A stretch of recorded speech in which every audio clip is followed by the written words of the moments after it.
Kazakhstan accounted for nearly 60% of the Eurasian Development Bank's investments among its member countries, said Albrecht Conrad, head of the Directorate of Sustainability at the EDB. In an interview for New Time, he emphasized the bank's ambitions to expand its investment portfolio in the next strategic cycle. In the current cycle, which includes the 2022-2026 country strategy, the Eurasian Development Bank plans to invest at least $3.8 billion in projects in Kazakhstan. Watch the fragment of our interview for more details.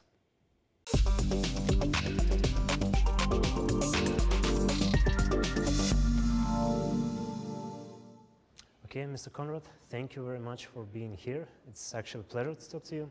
So let me start from this question.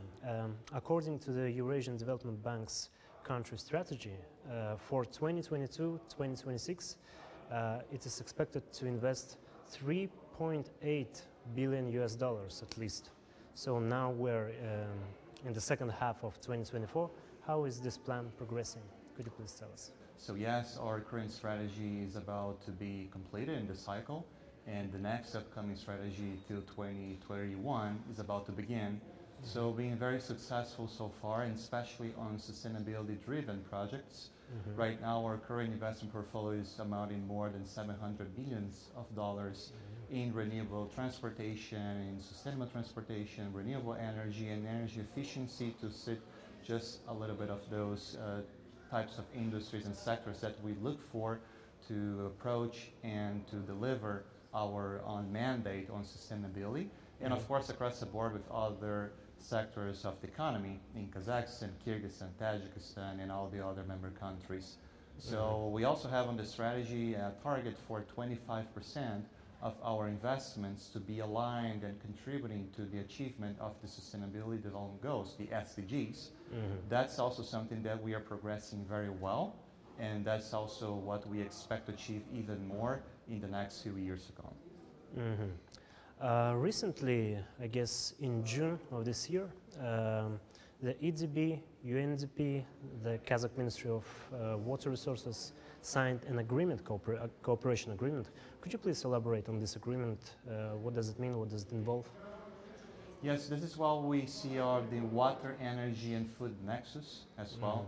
So not just UNDP and all other stakeholders that we consider very key for the achievement of climate and especially sustainability-driven objectives for our member countries, in Kazakhstan inclusive.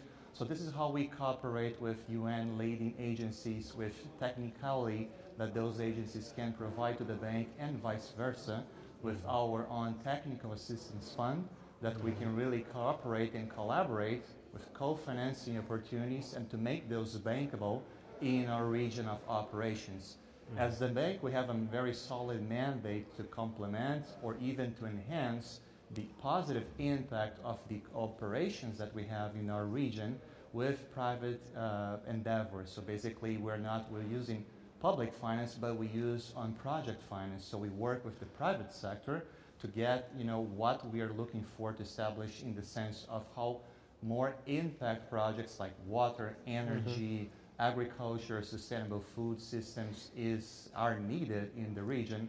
So this is how those collaborations and partnerships with UN-related institutions like UNDP and other MDBs are very crucial to get a regional bank with a very strong expertise that we have on the field.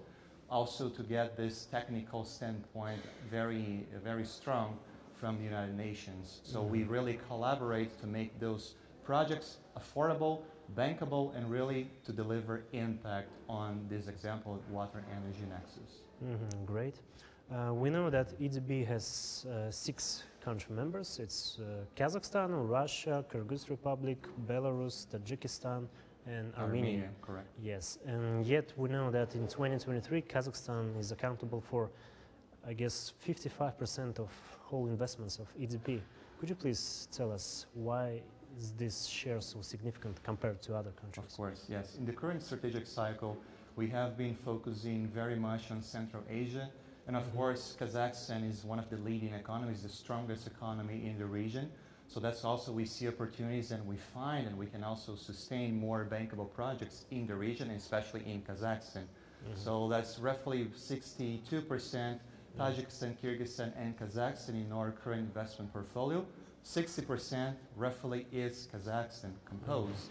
So yes, it's a very gross chunk of our investments, but for the next strategic cycle, we are considering, of course, how to expand even more to other countries like Tajikistan, Kyrgyzstan, Armenia, Belarus, and the Russian Federation, but especially when we look for the smaller economies, so those latter three ones, Kyrgyzstan, Tajikistan, and Armenia, also in addition to Kazakhstan. So we're also looking what drivers, what mechanisms can we trigger to also expand more projects, more bankable projects in those countries. So how can also we attract more international flows to cooperate and co-finance to really deliver the impact that we want in the region, especially in critical infrastructure, key investment mega projects, PPPs that we also very experienced in for.